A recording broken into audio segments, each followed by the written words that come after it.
The smartphone segment in the budget range that's under 10,000 rupees has quite a lot of choices in the current market situation, and given the current sale period, that's Big Billion Day or the Amazon Great Indian Festival, collectively the offers have become better, the smartphone choices have become better. But in case you're someone who's actually confused of what to get in the budget range under 10,000 rupees, or again, given the current pricing under 8,000 rupees, I would say one of the first launches from this company in this segment is already a winner. We're talking about the POCO C3. The POCO C3 is launched for a price of under 8,000 rupees, and there you're getting quite a good set of features. I'm not talking only about specifications because this is an entire experience that we talk about, and this experience basically is for higher price ranges that we usually talk about. But in this kind of market situation, again, we could say that brands have now started working on particular features, and that's where the POCO C3 is quite a winner, and it would be certainly one of my easiest recommendations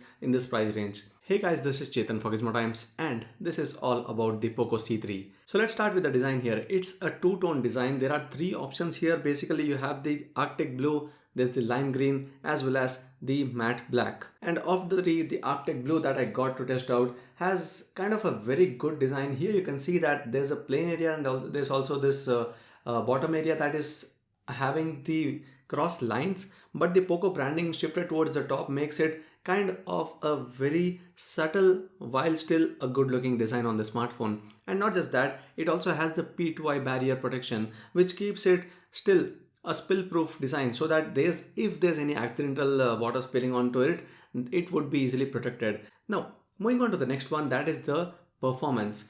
In this price range, most of the smartphone companies say that you can't really expect a lot of performance from the smartphones because the price range is itself defines most of what the features offered are. But here POCO has been able to offer a good performance thanks to the Helio G35 processor from MediaTek.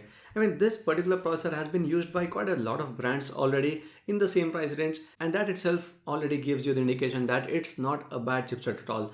The Helio G35 comes with the MediaTek HyperEngine technology, which not just during the regular usage, it actually makes your gaming experience much better. In this price range, the FPS games need a few things in particular, such as the proper touch control, a proper connectivity. These two things are very important. The touch controls here are important so that you don't lose out on any touches when you're trying to shoot, when you're trying to aim, when you're trying to move around with those multiple taps, and the movement around should be easy.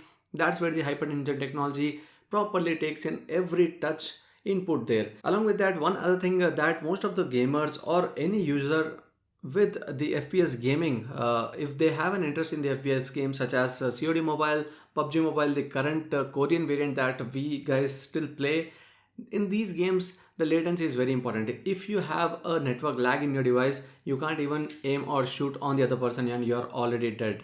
So there the latency is very important. What happens here is that the MediaTek HyperEngine technology, it looks out for which is a better connectivity in your smartphone right now. Is it Wi-Fi or is it data that is offering a better network, and the switch from that to this or vice versa would happen in just about 13 milliseconds. So these things actually make the chipset a pretty good one, and not just the regular performance, but these things that add to the experience for not just gamers but also for the regular users is what makes the Helio G35 a good chipset here. And not just that, it makes the phone an overall choice for those who don't look out for only a regular usage but also a good performance in this price range.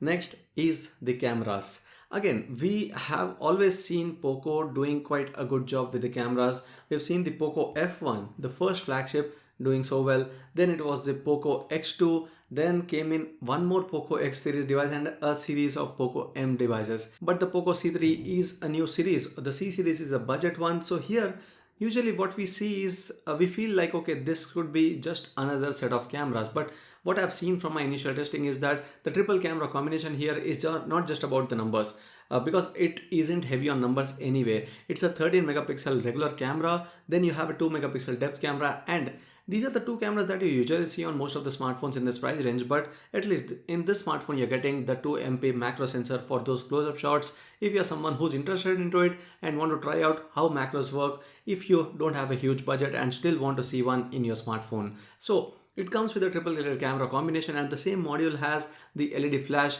which helps in low light conditions. And the camera here, the rear camera is able to capture full HD videos. On the front you have a 5 megapixel selfie camera which does the job as expected while taking selfies. The next one, as we had started with, again coming back to the same, it's the battery life. So the battery life on this one, as I said, is easily over a day, and the screen on time was even better. It was about 8 hours on average, the screen on time, which is not common with flagships, which is rarely seen with mid-range smartphones. But here the POCO C3 was able to easily offer about 8 hours of screen on time, even while consuming media, while playing games and doing everything such as social media usage, everything together in the same battery cycle from 100 to 0. So the battery life in fact is very good on the POCO C3. And along with that, POCO claims that this has the better battery 2.0 technology, which means you're gonna see the better battery health here. So 25% gain in the lifespan of the battery is going to be seen on the POCO C3 with that better battery 2.0 technology.